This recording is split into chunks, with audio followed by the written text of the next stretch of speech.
दिनै रुनिकाटा हालामाव जेनाखि आसाम स्टेट टीम साब जुनियर गार्ल्स बेखौ थांनाय सप्तानि सिगांनिफ्रायनो कचिं केम्प बा फाइनाल सेलेक्शन केम्प सोलिबाय थादोंमोन।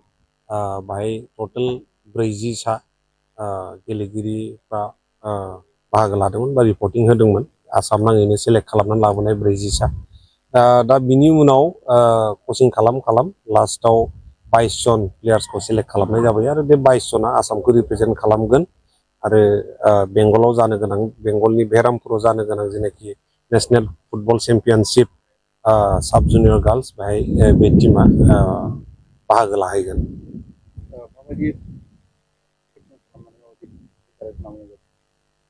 सेलेक्सनाथ' फार्स्टआवनो जोङो सारा आसाम नाङै अपेन कल खालामनानै एराउन्ड 600-700 गथ'साफ्रा रिपर्टिं होदोंमोन। गुवाहाटियाव सेलेक्ट खालामदों। 40 जन सेलेक्ट खालामनानै लाबोनाय जादों नैबे रुनिकाटायाव।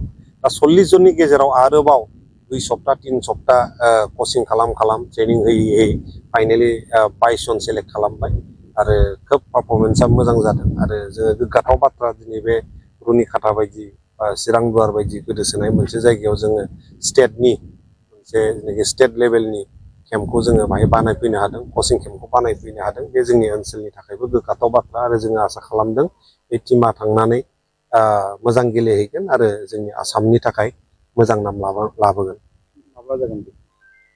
जोंना खेलाया 3 थारिखनिफ्राय जागायगोन। सेप्तेम्बर 3 थारिखनिफ्राय जागायै लिग मेट्स दङ आरो बिनि उनाव जेब्ला क्वालिफाइ जागोन सेमि फाइनाल फाइनाल आरो बियो 10-15 दिनसो जागोन। बबे रायजोनिफ्राय बै खेलायाव बाहागो? खेलायावथ' टायार 1आव टटेल 17-18 स्टेट्स दङ। गासिबो रायजोआनो दङ। टायार 1 होननानै बुङो बेखौ मोननै रोखोमाव जायो, टायार 2 आरो टायार 1। जोङो टायार 1 लेभेल 1आव दङ। दा बाहाय 17 or 18 टिम्स दङ आरो जोंनि ग्रुपाव जोबोद गोराथार टीम दङ, जेरै वेस्ट बेंगल दङ, छत्तीसगढ़ दङ। बेफोर टीमा जोबोद गोरा। दिल्लीबो दङ, दिल्लीयाबो गोरा टीम। बे टीमनिफ्राय जुदि जोङो क्वालिफाइ जानानै बारग'लांनो हायोबा जोंहा चेम्पियन जानायनि खोब मोजां आसा दङ होनना मिजिंथिनो हायो। दिनै रुनिकाटा हालामाव जेनाखि आसाम स्टेट टीम साब जुनियर गार्ल्स बेखौ थांनाय सप्तानि सिगांनिफ्रायनो कचिं केम्प बा फाइनाल सेलेक्शन केम्प सोलिबाय थादोंमोन। बाहाय टटेल 40सा गेलेगिरिफ्रा बाहागो लादोंमोन बा रिपर्टिं होदोंमोन। आसाम नाङैनो सेलेक्ट खालामनानै लाबोनाय 40सा। दा बिनि उनाव कचिं खालाम लास्टाव 22 जन प्लेयार्सखौ सेलेक्ट खालामनाय जाबाय आरो बे 22 जना आसामखौ रिप्रेजेन्ट खालामगोन आरो बेंगलाव जानो गोनां बेंगलनि बेरामपुराव जानो गोनां जेनाखि नेशनेल फुटबल चेम्पियनशिप साब जुनियर गार्ल्स बेहाय बे टीमा बाहागो लाहैगोन।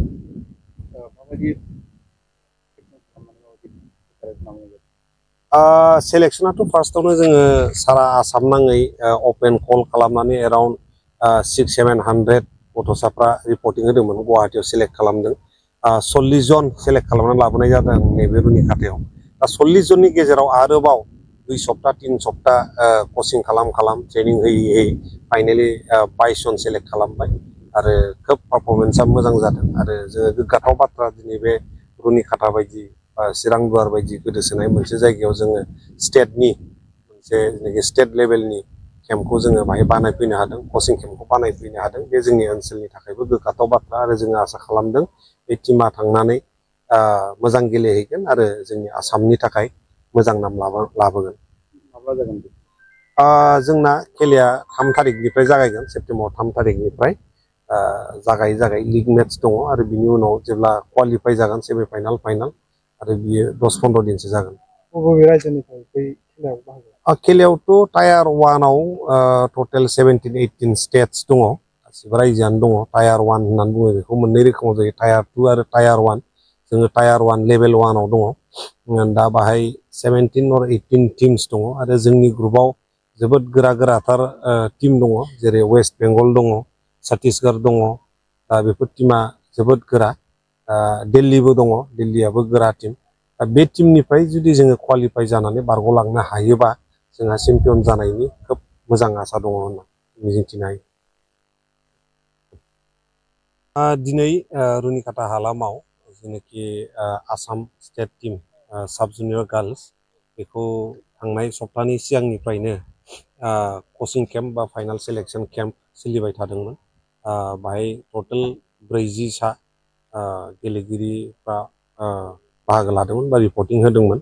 आसाम नाङैनो सेलेक्ट खालामनानै लाबोनाय 40सा। दा बिनि उनाव कचिं खालाम लास्टाव 22 जन प्लेयार्सखौ सेलेक्ट खालामनाय जाबाय आरो बे 22 जना आसामखौ रिप्रेजेन्ट खालामगोन आरो बेंगलाव जानो गोनां बेंगलनि बेरामपुराव जानो गोनां जेनाखि नेशनेल फुटबल चेम्पियनशिप साब जुनियर गार्ल्स बेहाय बे टिमा बाहागो लाहैगोन।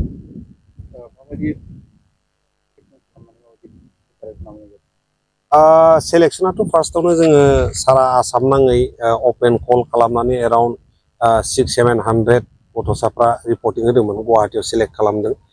40 जन सेलेक्ट खालामनानै लाबोनाय जादों नैबे रुनिखाथायाव।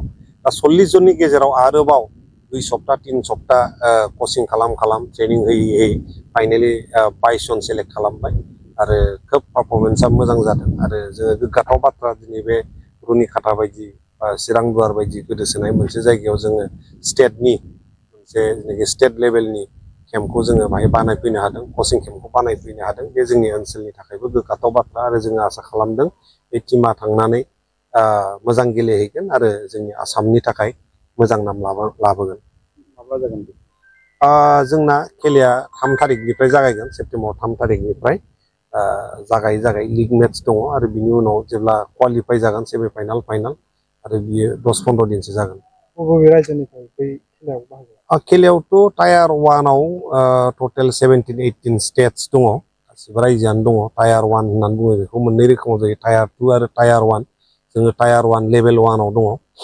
दा बाहाय 17-18 टिम्स दङ आरो जोंनि ग्रुपाव जोबोद गोराथार टिम दङ, जेरै वेस्ट बेंगल दङ, छत्तीसगढ़ दङ। बेफोर टिमा जोबोद गोरा। दिल्लीबो दङ, दिल्लीयाबो गोरा टिम। दा बे टिमनिफ्राय जुदि जोङो क्वालिफाइ जानानै बारग'लांनो हायोबा जोंहा चेम्पियन जानायनि खोब मोजां आसा दङ होनना मिजिंथिनो हायो।